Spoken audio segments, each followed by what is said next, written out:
Let me begin with a simple question. When you look up at the night sky and see a star, do you feel that it is far away, or do you truly understand what far away means to be? We say casually, one day we'll travel to the stars. It sounds bold. It sounds heroic. It feels like the natural next step for humanity. We crossed oceans, we flew across continents, we walked on the moon. Surely the next adventure is obvious, but here is the uncomfortable truth. The universe is not an ocean, and space is not a bigger version of air. And the physics that governs the cosmos does not care about our ambition, if you want to understand why interstellar travel may be impossible. Not technologically difficult, not expensive, but fundamentally impossible in any practical human sense, you must begin with something very simple. Distance. The nearest star beyond our sun is not a little farther away. It is unimaginably farther away. If Earth were a small marble in your hand, the moon would be a few inches away. The sun would be perhaps across a large field, but the nearest star, it would be thousands of miles away on that same scale. And here's the part that really matters. Nothing can travel faster than light. That is not a suggestion. That is not a temporary engineering limit. That is built into the structure of reality itself. You can push harder and harder on an object. You can give it more and more energy, but as it approaches the speed of light, something strange happens. It becomes harder and harder to accelerate, as if the universe is saying, no further. It's not like a speed limit sign on a highway. It's more like trying to push a wall that simply won't move. Why? Because speed is not just speed. It is tied to space and time themselves. When you move very fast, time changes. Distance changes. The faster you go, the stranger reality becomes. Let's imagine a spaceship trying to reach another star. At first, everything feels normal. You accelerate. You feel pressed into your seat. You look out the window. But as you go faster, much faster, time for you begins to slow down compared to time back on Earth. This is not science fiction, it is a measured fact. Clocks on fast-moving objects tick more slowly. So you might think, that's great, I'll travel near light speed. For me, the trip will feel short. And in a sense, that's true. But for Earth, years pass, decades pass. You might reach a star and return, only to find everyone you knew long gone. Interstellar travel doesn't just separate you by space. It separates you by time. Already we see the cost. But let's go deeper. To approach light speed, you need energy. A staggering amount of energy. Imagine pushing a car. At low speed, a small push works. But imagine trying to push that car to thousands of kilometers per second. The energy requirement grows enormously. Now imagine trying to push a spaceship weighing thousands of tons to nearly light speed. The energy needed becomes comparable to the total energy output of entire civilizations. And that's just for acceleration. You also have to slow down when you arrive, so you need twice the energy. And where does that energy come from? Fuel. But fuel has mass, and mass must be accelerated. So the more fuel you carry, the more energy you need to accelerate the fuel itself. It's a vicious circle. You add fuel to go faster, but adding fuel makes you heavier. So you need even more fuel. At some point, the numbers become absurd. You are not building a spaceship anymore. You are building a star. And then there's the problem of space itself. Space is not completely empty. There are tiny particles, dust, radiation. At normal speeds, they are harmless. At near light speed, even a tiny speck of dust becomes like a bullet. Imagine driving a car at highway speed and hitting a mosquito. No big deal. Now imagine driving at a speed so extreme that even a grain of sand has explosive energy. At near light speed, space itself becomes dangerous. You are flying through a minefield of invisible projectiles, and we haven't even talked about radiation. Outside Earth's magnetic field, cosmic radiation constantly bombards you. Over long journeys, it damages cells, DNA, electronics. Shielding adds weight. Weight adds fuel requirements. Fuel adds weight again. The circle tightens. But perhaps you say we'll invent better engines. We'll discover new physics. Maybe warp drives, maybe wormholes. Here's where honesty becomes important. All those ideas require forms of matter and energy that we have no evidence can exist in usable amounts. Exist in usable amounts. They rely on bending space in ways that demand negative energy or exotic conditions that may not be physically realizable. It's not that physicists lack imagination, it's that the universe imposes constraints. You cannot simply wish them away. Let me give you a simple analogy. Imagine you are a fish in a pond. The pond is comfortable, you can swim anywhere in it. You might dream of reaching another pond far away, but between ponds is dry land. You can flap and struggle, but your biology limits you. The problem is not motivation. The problem is environment. Human beings evolved in a gravity well, under atmospheric pressure, shielded by a magnetic field. Space is not our natural environment. And interstellar space is far harsher still. Now here is the deeper layer. Why does the universe have this speed limit at all? Why not allow infinite speed diary? Because the speed of light is not just about light. It is the maximum speed at which cause and effect can propagate. It is the speed at which information travels. If you could exceed it, you could send signals into the past. You could create paradoxes. You could break the logical structure of reality. The speed limit protects causality. It preserves the order of events. It ensures that effects follow causes. Without that structure, the universe would not be stable. It would not be predictable. It might not allow complex systems like stars, planets, or life. So the very rule that prevents us from reaching the stars easily is the rule that allows us to exist at all. There's a kind of cosmic irony in that. The same physics that gives us life also fences us in. And maybe that's the hidden truth. Interstellar travel is not impossible because we are weak. It is impossible because the universe is consistent. It follows deep principles that do not bend for desire. But here's something fascinating. Even if interstellar travel is practically impossible, thinking about it changes us. When you realize how vast the distances are, how rigid the speed limit is, how enormous the energy requirements become, you begin to feel something different. Not frustration, perspective. The stars are not just destinations waiting for tourists. They are reminders of scale, reminders that the universe is not built around human timelines. Our lives are short. Our civilizations are young. The cosmos operates on timescales that dwarf imagination. Perhaps interstellar travel is possible for entities very different from us. Machines that last millions of years.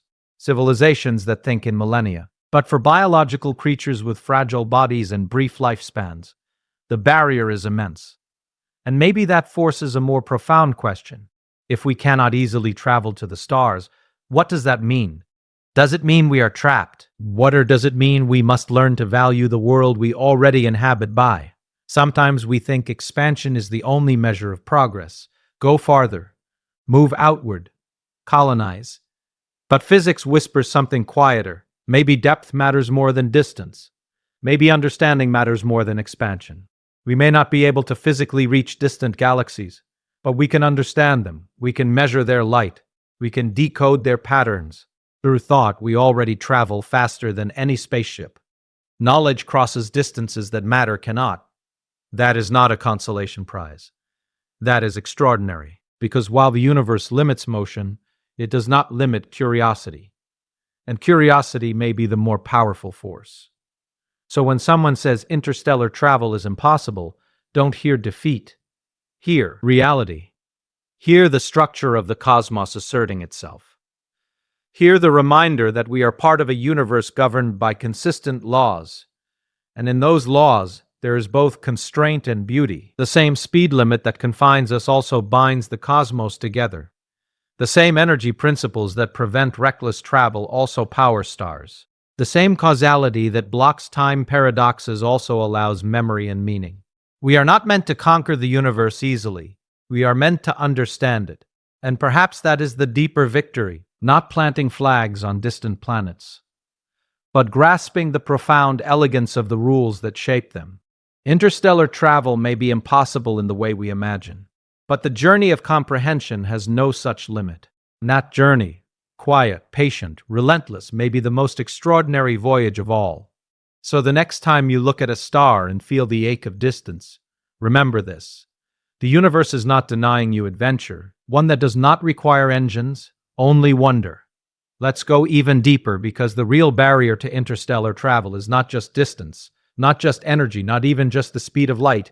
It is time, not the time on your wristwatch, not the time on your phone, but the structure of time itself. We talk about traveling to another star as if it were like taking a long flight.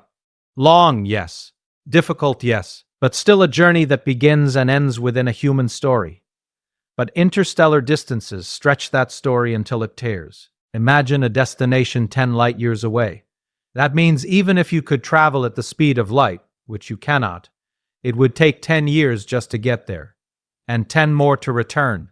And remember, you cannot reach light speed. You can only approach it. So the trip becomes longer, much longer. Now you might say, fine, I'll not accept that. I'll go one way, but here's where physics tightens the grip. The faster you go, the more time slows down for you. That sounds like an advantage. It sounds like a cheat code. You travel near light speed, and for you the journey feels short. But outside your ship, time keeps flowing normally. When you return, if you return, you step into a future you did not live through. Everyone you knew is gone. Your language has changed. Your culture has shifted. You have not simply traveled across space. You have traveled across history. Interstellar travel is not just a spatial separation. It is a temporal exile, and that changes the meaning of the journey. We like to imagine heroic explorers planting flags and coming home to celebration. But in a universe governed by relativity, the hero returns to strangers, or perhaps never returns at all. Now let's think about something else. Human beings are fragile. We require air, pressure, warmth, food, social contact. Space offers none of these naturally. Even small journeys, months in orbit, strain the body. Bones weaken without gravity. Muscles shrink. Radiation quietly damages cells. And that's within our own solar system. Interstellar space is colder, lonelier, and more relentless. You would need a closed ecosystem, a tiny artificial world inside your ship, capable of surviving for decades or centuries without failure. Think about that. Not years, not 10 years, but perhaps hundreds of years. Because unless you travel at extreme speeds, the journey between stars may take generations. That means your spacecraft is not a vehicle. It is a floating civilization. And civilizations are complex. Conflicts. Accidents. Entropy. Entropy. Here is another quiet enemy. Everything tends toward disorder. Machines break down. Materials fatigue. Systems degrade. On Earth, we constantly repair, rebuild. We rely on a vast network of resources. But in deep space, you are alone. No spare planet to mine, no emergency resupply. If something critical fails halfway between stars, there is no rescue. You drift, and drift, and drift. The physics of entropy does not care about optimism. It does not care about courage. It simply ensures that over time systems degrade. The longer the journey, the greater the probability of failure. And interstellar journeys are long beyond ordinary comprehension. Now let's consider something even more fundamental. Acceleration itself is dangerous. To reach high speeds, you must accelerate for long periods. Acceleration feels like gravity. Too much acceleration and the human body cannot tolerate it. So you must accelerate gently, which means it takes even longer to reach high speeds. And then you must decelerate just as gently when you arrive, which doubles the time. The universe is not just far, it is resistant. It resists shortcuts. It resists impatience. You might think, well, maybe we can send robots. Yes, that is more plausible. Machines do not suffer boredom. They do not need air. They do not need air. They do not feel loneliness. But even machines obey the same physical laws. They still require energy. They still face radiation. They still endure entropy. Interstellar travel is not emotionally impossible. It is physically brutal. Now here is something even subtler. The speed of light is not just a speed limit. It defines the structure of space-time itself. Not space and time are woven together in such a way that faster-than-light travel would unravel the logical order of events. If you could exceed that speed, you could send messages into your own past. You could create contradictions. You could violate causality, and causality is the backbone of reality. Cause must precede effect. If that order collapses, predictability collapses. And if predictability collapses, Stable structures cannot exist. The very reason atoms hold together, stars shine, and life evolves is because the universe enforces consistent cause and effect. So the cosmic speed limit is not arbitrary. It is structural. It is the price of coherence. In a strange way, the barrier to the stars is also the reason stars exist at all. That's the hidden truth. We want the universe to be flexible when it benefits us, but its rigidity is what makes existence possible. Let me put it differently. Imagine a universe with no speed limit, no constraints, no fixed relationships. Events could influence the past. Energy could appear from nowhere. Structure would dissolve. There would be no stable chemistry, no stable stars, no stable anything. In such a universe, there might be no observers to dream of interstellar travel. So the same laws that limit us also create us. The cage is made of the same material as the foundation, and that realization changes the emotional tone of the problem. Interstellar travel is not forbidden by a cruel universe. It is limited by a consistent one. Now I want you to think about scale again. Even within our own galaxy, there are hundreds of billions of stars, and our galaxy is one among billions of galaxies. The distances between galaxies are even more extreme. Even light takes millions of years to travel between them. The universe is vast beyond intuition. Perhaps the true lesson is not that we must conquer that vastness. Perhaps the lesson is humility. For thousands of years, humans believed the cosmos was small and centered around us. Physics shattered that illusion. We are not at the center. We are not even significant in size. We are small, fragile, and localized. And interstellar travel confronts us with that reality in a brutal way. It forces us to admit that some distances are not meant to be crossed casually. But here's something beautiful. Even if our bodies cannot travel easily to distant stars, our understanding already has. We detect planets orbiting other suns. We analyze the light from galaxies billions of years old. We reconstruct the history of the universe itself. Through knowledge, we have traveled farther than any spaceship could in a lifetime. And perhaps that is the deeper form of exploration, not movement of matter, but expansion of awareness. Maybe the destiny of intelligent life is not to scatter physically across the cosmos, but to comprehend it, to map it, to understand its rules, because understanding does not require fuel. It requires patience, curiosity, and honesty about limitations. There is something profoundly mature about accepting physical limits without surrendering wonder. The universe says, "You may not outrun light." And we reply, "Then we will learn why."